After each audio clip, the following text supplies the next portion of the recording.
Hello, everyone. Welcome to another episode of Ahead of the Curve through frameworks. Completely screwed that up. Maybe we should start this one again. Take two. Hi, everyone. Welcome to Ahead of the Curve. Now part of the framework group. I'd like to welcome two very special guests with us today. We've got Jill Zachman and Carlos Avila. Welcome to the show. Thank you so much for having us. Thank you so much. Absolutely. I think that was one of the very first times I've completely botched the intro right off the bat. We're live, so it really is live. It really is live, and that's one of the most beautiful things about this format is we keep it pretty casual and we keep it very open. So, try and keep that pressure off, right? Definitely. So Jill, let's open it up with you and get a little bit of background about yourself and, kind of how you got where you are and what you're doing now. I'd be happy to. I always find this the most difficult question, though.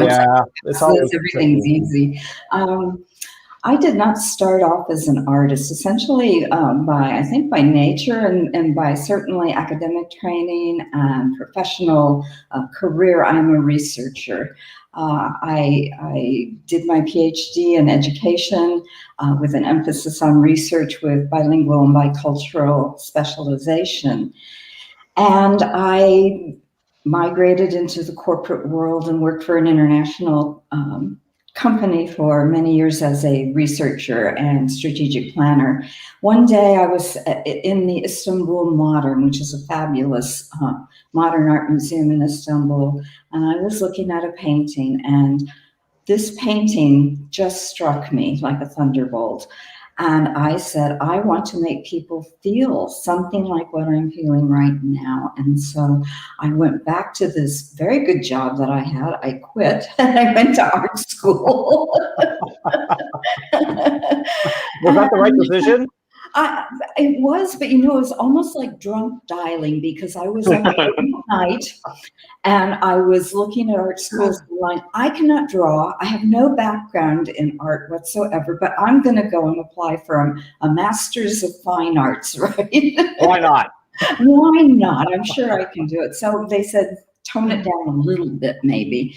Maybe you want to come in under a special program that allows advanced degrees to come in, not to do the general ed classes, but to fully concentrate on studio classes. And it was at that point that I fell in love with printmaking. And I consider myself not only a researcher, but a printmaker who uses that research to tell stories. And that grew into developing J.Pera Studio and meeting Carlos. So I'll let Carlos introduce himself and tell a little bit about the evolution of the studio. That sounds for sure. Wonderful. Carlos. Yes. So my story is I'm a graphic designer by education. I have a MFA in graphic design, and I really am interested in typography specifically, but also communicating like abstract narratives and deeper narratives into ways that, digestible bits that people could like understand and bite into. And I started with a colleague from Otis, Andrew Leslie, a studio called 1646. And through working in that studio, we had Jill come in and work with us as a client for many years.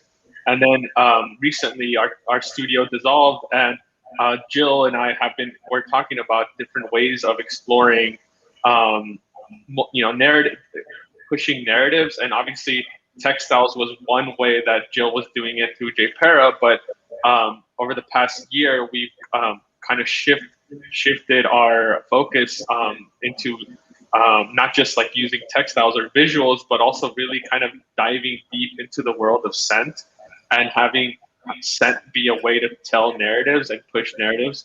And that's something that we're kind of really deep into now, is evolving a product line of scent products that are derived from very specific and rich narratives that have historical and contextual background.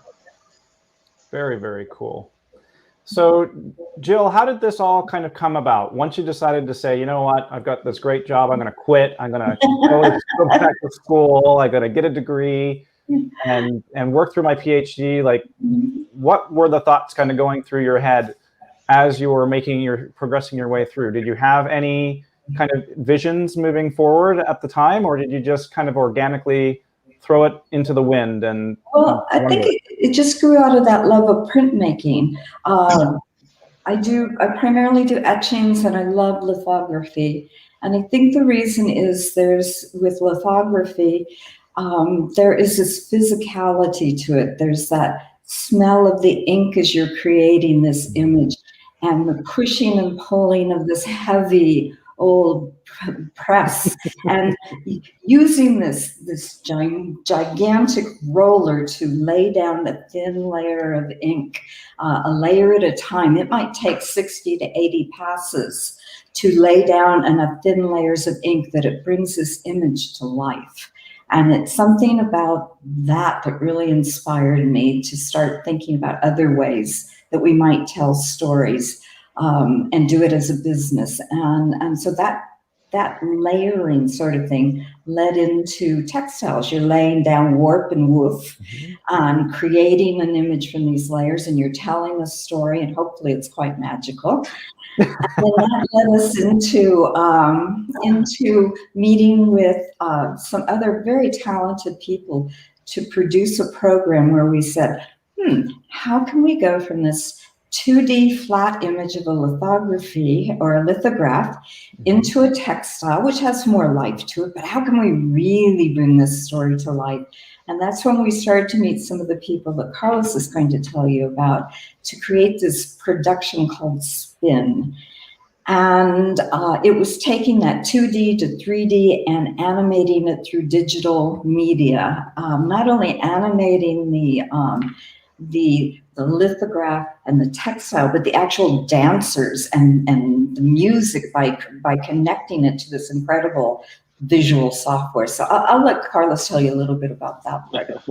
Yeah, I mean, oh, sorry, go ahead, Jeff. I was just going to say, I really love, I love to talk about these things, because it just kind of opens the eyes of the way that everything transitions and transverses from one form to another. Yeah, and it's something that, a lot of the viewers that we have that view this show are from the live events industry and are very used to, viewing things kind of in a live environment, in a live setting, but it doesn't come out.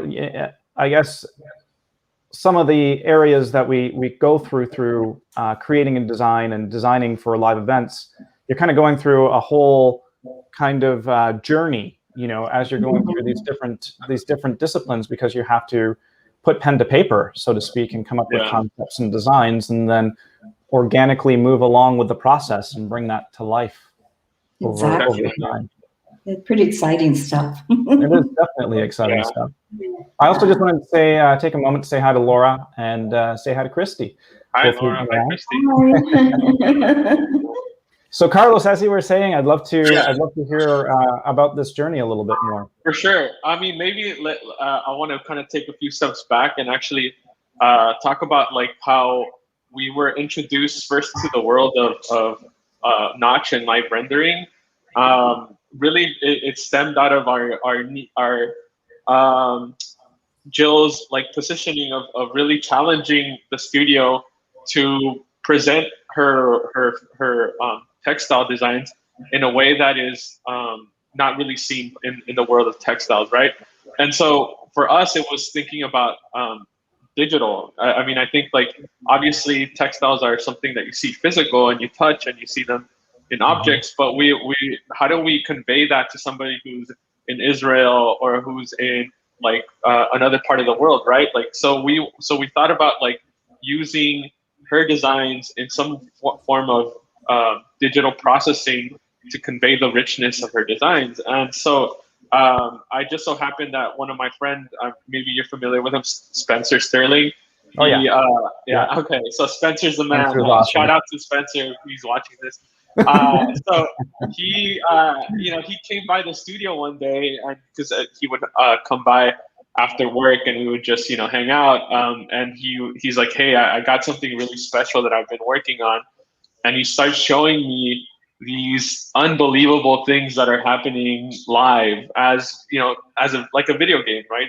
you can manipulate them and project them. Altering them live and changing things live, and And so it really, man, like that just blew me away, like nothing I've ever seen before. And so we quickly started to kind of think about like how this could be applied to, fabric simulations, cloth, and like lighting, and like can we make things like jump out and stuff like that. And really, I got really excited. And then I remember, I think I emailed you, Jill, like that night. I don't remember. I was like, hey, there's this thing called Notch. Like we have to like incorporate it somehow. And so, we start messing around with it, start doing some experiments that look really, really interesting. And then that's about the same time that, Jill, you were working with wovens with the spin concept, right? I don't know if it might be like a lot of backstory, but I think that might be interesting for Jill, for you to talk about spin real quick and your collaboration with wovens, maybe. I had been in Southeast Asia, particularly in Myanmar, and I had seen the weaving and the spinning going on there, but I also saw a darker side to it, which was that the local weaving and spinning industry was being replaced by big factories, and that it was expelling the local artisans and craftsmen into the urban areas to work in the very factories that were replacing them. And I wanted to tell this story because it was a story of what happened in the US as well, where spinning and weaving started out as artisanal and cottage industries, and there was a place for the artists to do these things. And they were replaced by large factories that demanded 500 to 1,000 yards as a minimum. And no artist can afford to do that and pay for that and hold that kind of inventory. So I wanted to tell this story, and I was working with lithography at the time. So I created Spin, which is 12 individual lithographs, which tells the story as sort of an evolution of this exit and migration and replacement by big factory, but it has a happy ending, which is kind of a nice. I hope this is not a sad dark and heavy, story. but it does. There's a window there, and that window comes through a company in the South Bay in San Francisco called Wovens. It was started by a woman named Dina Molnar, and her husband.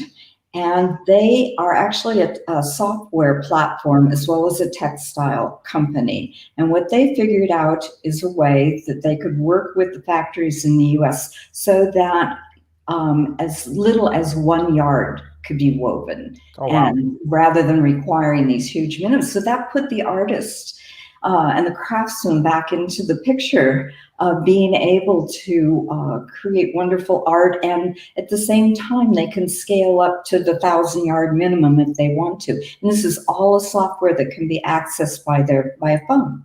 So I'm thinking, wouldn't it be marvelous to go back to Southeast Asia and to some of these places and start a regional center where you could train people just through the cell phones they already have to access this very simple platform and to go back to creating the beautiful traditional textiles that they were doing, and not to have to migrate into urban centers and be exploited.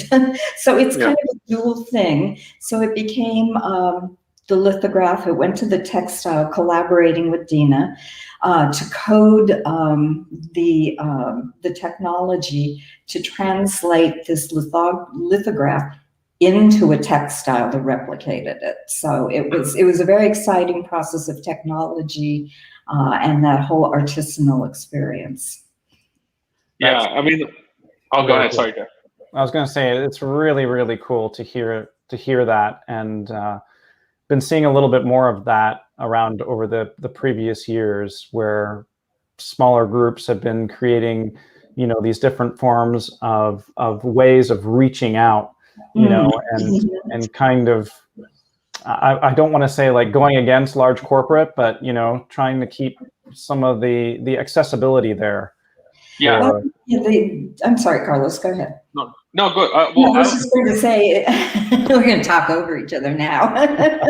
I was just going to say it's with, at least with wovens, it is integrating existing factories, and so we're not going against the corporate and not going against the factory and banging our head against the wall to accomplish something. Technology made it possible to actually work with these big companies and manufacturing places. So. Carlos? Yeah, no. I mean, I just want to chime in and kind of get to the core of what I find like the most interesting bit of, again, like the essence of fractals and fragments was about how technology has this ability to like free up the creator. And so like, obviously the great example that Joe's talking about is this wovens technology that allows somebody to circumvent these large minimums and to kind of produce something very quickly. Obviously, you see that in many fields. You see that in the music industry. Like, back in the 70s, you couldn't have your studio at your house. You had to go through the recording studio, get all this expensive equipment. Now everything's on your laptop. Same thing with graphic design. And now, what was funny is that Fractals and Fragments, the event, incorporated live music, like dance, and rendering through Notch. But like one of the things that I talked to Spencer about, and I think maybe Kevin was in that conversation, was the fact that Notch was still, I think, sort of new at that time. That like there wasn't, they kind of have like they're kind of like the flagship, but there's no like alternatives to that. Maybe there is now, but like back then, you kind of have to go through this route of getting the service and paying for the servers. I wonder if like hopefully in the future there'll be a lot more open source software that allow you to do stuff like Notch allows you to do. Yeah, there's actually quite a few of them that have sprung up. Wow. Yeah, there's even a lot of web-based tools now that have become accessible that allow for it, and it's been evolving quite a bit over the last few years. Hey, Matt. Yeah, absolutely. Matt was just saying very similar on how mass production has hit the LCD market and how it will impact the LED market over the next couple of years. Fascinating to hear about the context of tech from a first industrial revolution. And yeah, it's so true. I mean, that's, I think, one of the most beautiful things about technology in some ways is it gives us access to things that we couldn't normally have access to in the past.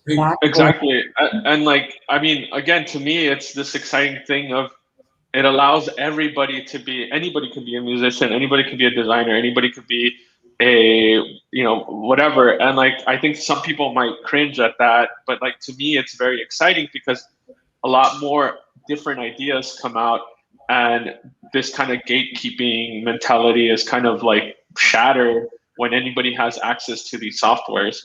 And that was the core of the Fractals and Fragments event, which we kind of put together. Hi, Matt. That's an interesting comment.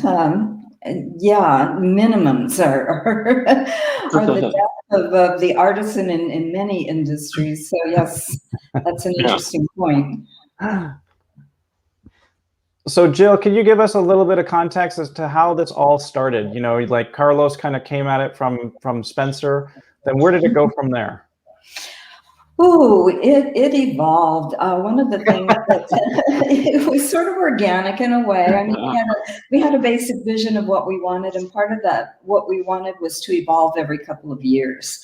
Always, we would start with the origins being art and social, cultural context in some way, but we weren't always going to use the same medium to do that.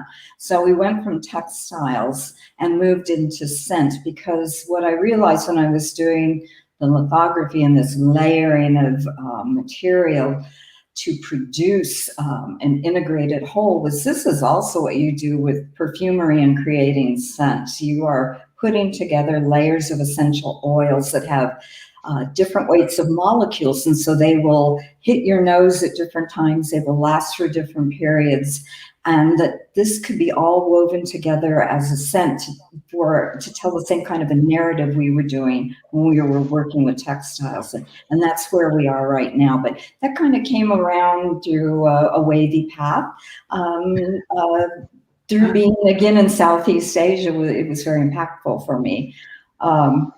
I was in the area called Bagan, and Bagan is a valley that has quite literally over 1,000 temples, all in one concentrated area. Wow. And it is just magnificent.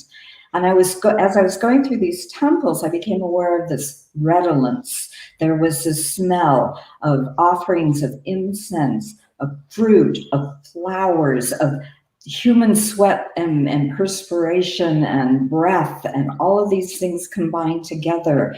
And that really interested me in how could one produce that as a scent. And so went back and created the signature scent, the first one that I did, called Conservation.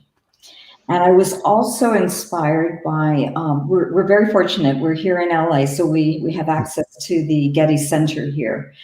And Getty Center was doing a collaborative project in Bagan in conservation, which is through their, what is it called? The Getty Conservation Institute. And they were doing a very interesting project in Bagan. So these two things came together to inspire me to create this scent Conservation. So that's kind of the wavy organic evolution.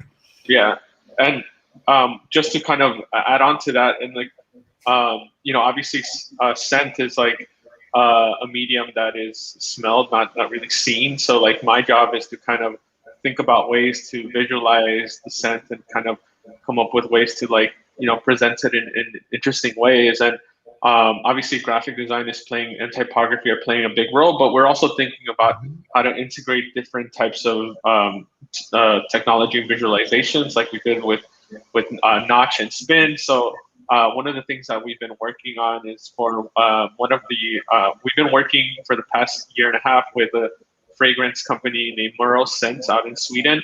And together we're going to launch a line of fragrance products, but like in conjunction with that launch, we're going to be building, or we are building, a Unity experience that's experienced through the website, and like you're able to basically, we're building like a digital maze that people could walk through and experience different ingredients of the scent that we're putting together with Murrow Scents. And so we're using this kind of interactive way for people to kind of navigate through a more abstract, a more invisible medium, which is scent. That's really cool. So do you envision this as well translating to an in-person experience where you kind of have everything from the visual through the scent through kind of a full sensory experiment or definitely or experience? Yes, absolutely. I feel like that's kind of something that we've been really thinking about is, well, now that we're, emerging out of the restrictions here in LA and getting ready to launch, it's called New Shadows with Murrow Scents in Sweden, is we want to do some sort of like pop-ups that happen both in Stockholm and in LA. And definitely part of that is going to be introducing a physical experience that it brings in scent, visuals, and all technology as well. It actually was Casting New Shadows is the umbrella project. It's 2 years in the making in terms of research that went into it, some field work. It is an art project, a printmaking project. So there are these prints, and in addition to that, which tells the story, there is a correlative reader that goes with it. And then there is this interactive media that Carlos is talking about. And then there is the scent, which we created with Murrow. And so we are looking now at ways to bring this monster 2-year project together and put it in a physical space somewhere where it can be experienced by people on a lot of different levels. That sounds really interesting. Yeah. Hopefully I'll be able to experience that too, because it sounds really cool. Definitely. Of course. Awesome. So I just wanted to kind of rewind things a little bit and just kind of go through this journey and how I always find that the going through the process of the design, the curation is always a really interesting thing to talk about. And Jill, you've been kind of transitioning, going from kind of the more physical textiles into something that's more playing against your sense. What is your creative approach to developing, what is your creative approach in the transition from something that's kind of very physical, where you're seeing things, you're seeing progress, into something that is kind of more sensual? That's a very good question.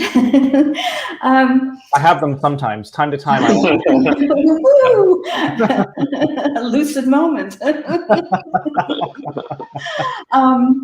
Yeah, well, that is a good question. I think it all hangs on concept. As a researcher, concept is very important to me. Everything starts there. So did scent. For example, in putting together a scent for someone recently, they had the concept of a garden, which was a little bit different than concept that I had in mind, but that's fine. You work where the person is. So we discussed this concept of what is a garden, how does it make you feel, what's inspiring you, and then we started to peg specific scents to that. And then from the concept and the sense, we created these trials. We sort of lived with each individual ingredient or material for a while. And then we started doing trials as to how they might fit together to tell the story of this, not only the garden, but the feeling this person was getting in the garden. And from there, creating a formula and doing some testing and eventually coming out with something that the person was very happy with, as Hardin, as it's called. Cool. So Carlos, going to throw this one to you. So once something is defined and you wanted to put a visual aspect to it, how do you approach that? Yeah, I mean, that it all goes back to the research and the kind of like the material, the narrative that we're discussing. So like, for instance, one of our, we're launching 2 scents when our new website comes out. One of them, as Jill said, is conservation. The other one is called mole.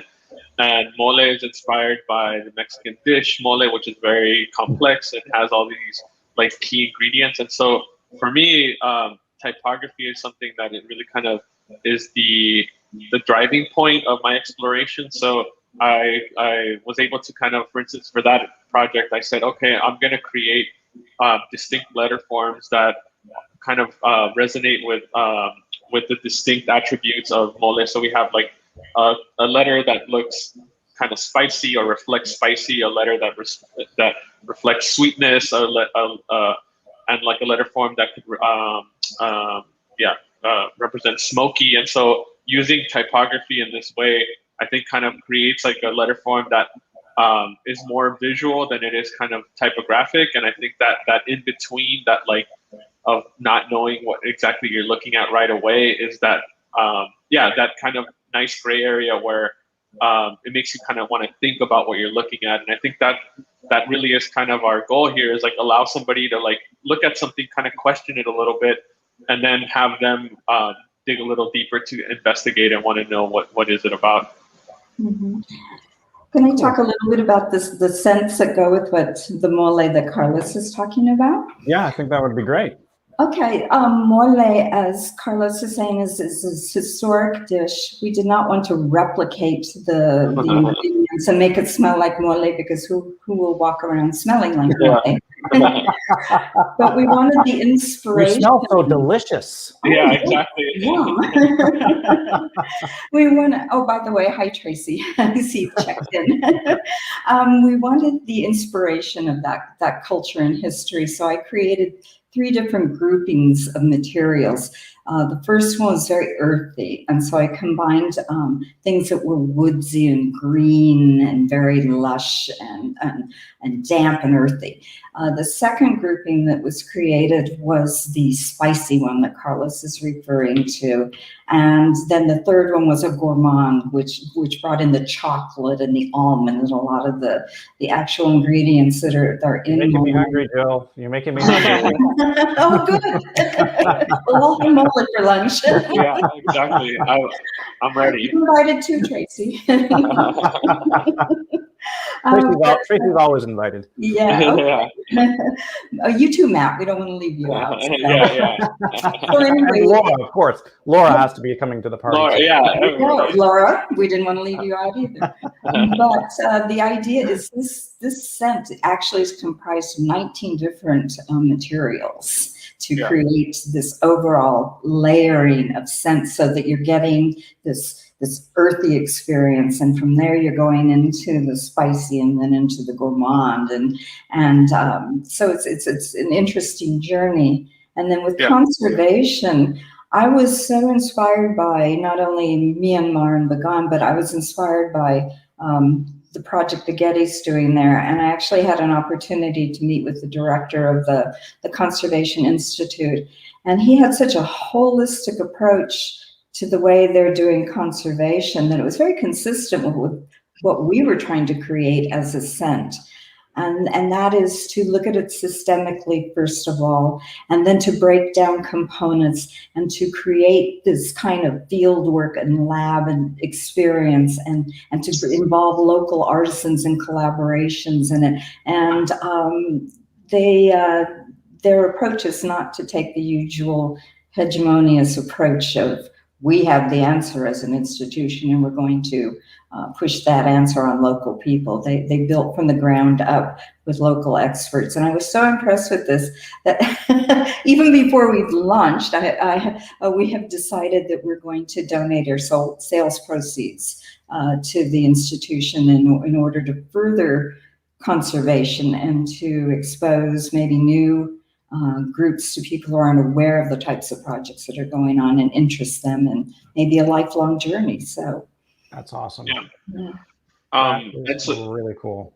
Yeah, and like just to kind of like, I mean, these narratives are very rich, and again, there's a lot there, and so kind of going back to like, how do you visualize them? How do you present them? Is we've decided to kind of again boil it down to like a very simple typographic system that kind of allows you as an entry point to read it and kind of get an idea, and then experience all these rich narratives once you actually like smell our products and like use our products. That's really kind of where the more complexity comes in terms of the visualization, and we want to kind of keep things a lot more simple. Yeah, I find it's always kind of nice to trace things back to those roots, and I know that in a lot of just kind of elaborating a little bit on Laura's comment there about storytelling, no matter what the medium, whether it's analog or new technologies. One of the things that I always got inspired from was just going out and walking in nature and feeling the wind against my face, and looking at how nature has basically built things up around us. And I've always taken a lot of inspiration when I was doing a lot of design work from that. Of course. And but it always kind of breaks down to kind of the more simple things. You kind of get back down into the core of how everything is created and how everything kind of comes about, which is really interesting. And transitioning from that comment, I just kind of wanted to go back to fractals and fragments. I know that we're kind of going all over the place, but you guys brought a lot of different mediums into that performance. And you had DJs coming in and collaborating and working on things. You had visual artists collaborating. You had dance. How did that journey kind of all come together? And maybe I could throw this one to Carlos a little bit. Yeah, for sure. So, go ahead. I just wanted, it'd be really interesting to also hear about how the choreography kind of came through for the dance pieces, and how the music kind of came together, and how that journey, because that's all, again, that's an art piece in its own right? So, yes, yeah, exactly. So very, very quickly, try to summarize it very quickly, how all the pieces came together.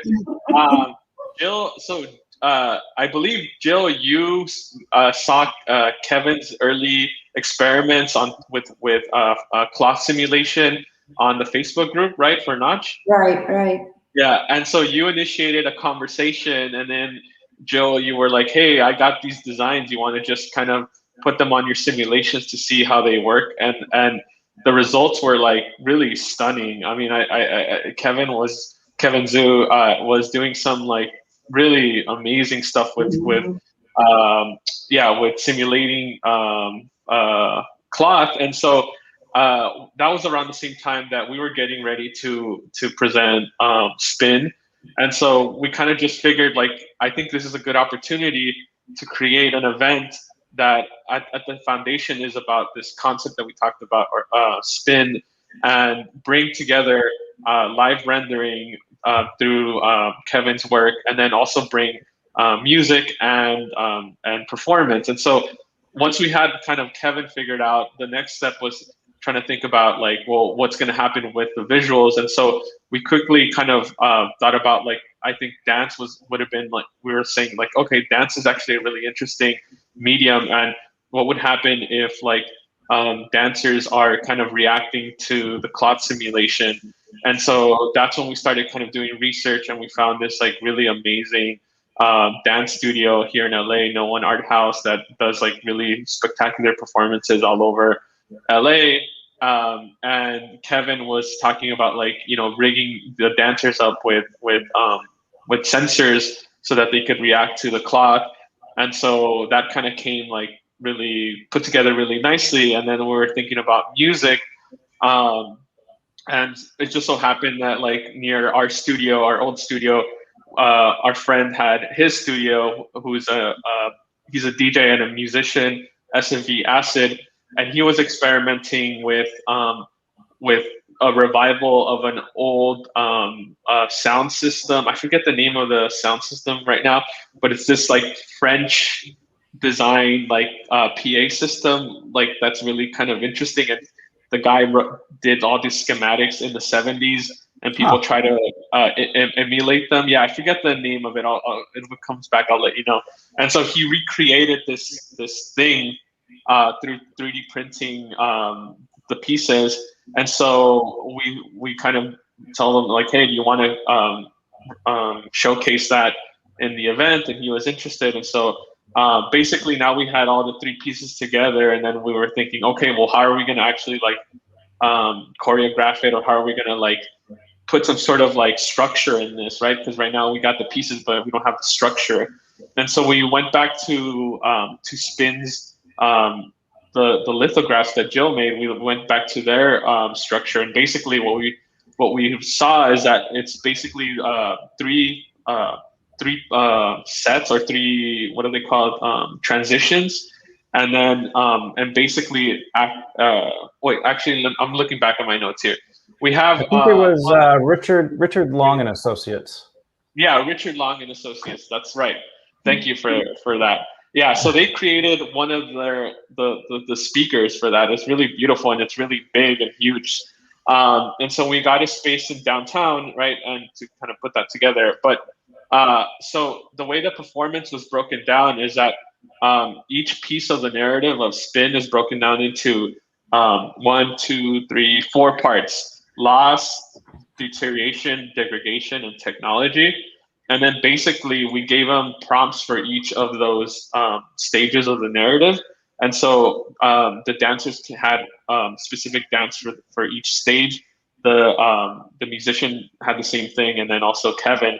And what was interesting is, obviously this was before COVID, so everybody was kind of working. It's interesting just because to think, like, we were doing all virtual work anyways. Like, so Kevin's in San Francisco, we're in LA, different parts in LA. And so everybody was kind of doing their thing. And then when we came, we only had like a few hours of rehearsing. We didn't really have that much. And it just kind of worked out really well, because everybody was kind of took the cue of, like, okay, what does degradation sound like? What does degradation look like as a dance? What does degradation look like as a as a visual that's live rendered? And then it just kind of happened, and it was like a really beautiful way of like creating some control. But then obviously, as you guys know, once it goes live, you kind of just let it happen. You run with it. Yeah, exactly. And that's exactly what happened. And it was a really, really cool experience of seeing all of these makers come together and kind of celebrate again this narrative of like taking back control of creativity through technology. That's really cool. So Jill, I wanted to bring things back a little bit and kind of throw something, a question to you pertaining to some of your inspiration. You mentioned Southeast Asia and a number of times throughout our talk today. Where was it that first really kind of inspired? Like, where do you draw most of your inspiration from? And was there a moment kind of in time, aside from that trip to Istanbul, that really kind of that you hold dear to you, especially on those more frustrating days where you're trying to push yourself forward? Yes, that's interesting. I think the secondary inspirational moment or epiphanal moment was just being in the temples and having done the research ahead and looking at this as a fieldwork experience, realizing how many centuries of passage of human tread had gone through these temples where I was standing, and being able to actually smell, the offerings that were being given at the time, and thinking about how many years that have been going on, and wanting to somehow represent that first ascent. And I'm not sure, there may be other more physical ways to do that eventually, but I think that was a very inspirational moment that got me through. And then again, going back to the inspiration of others in trying to figure out how to stabilize these environments that are threatened by both man-made and environmental conditions, and to address the kind of deterioration that's happening. How do we preserve this as a heritage, a built heritage for others to enjoy? And what can we do with technology to advance it? And I haven't even yet, Carlos, haven't really gotten deep into the technology of what we can do with the scent and this experience, but I'm sure we will. We're deep into manufacturing of these products, which is taking a long time. Yeah, we do everything in house. We don't. We are artisanal, so we not only mix the scents ourselves and hand dip our incense. So it's quite time consuming, as Carlos was saying. When you do 1,000 sticks of incense and you hand dip them all, it's quite the time consuming, challenging thing to do. But that's the beauty of a startup. That's the excitement. Once it ossifies into a venture that other people are not collaborating in, but simply producing for, it's just not fun anymore. I keep telling Carlos this, don't tell him anything different. This is hand-dipped incense number 10,021. Yeah. These are like the Incense garage number band Carlos, really.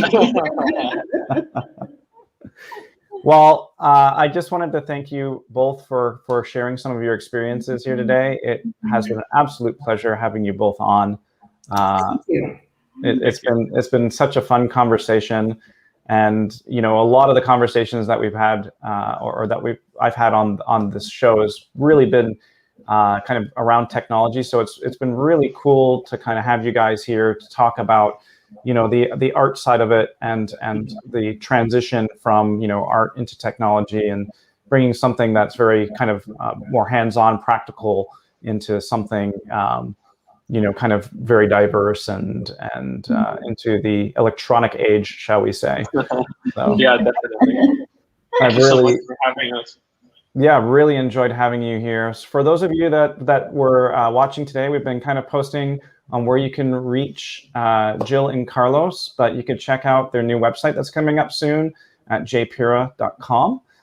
You can also reach them directly at hello@jpera.com as well if you want to send them an email directly and get some more info on what they're up to and the journey through scents. And thank you. Really appreciate you both being here again with us today. And for all of you guys watching, stay ahead of the curve, everyone. Thanks for watching today. Bye. Bye.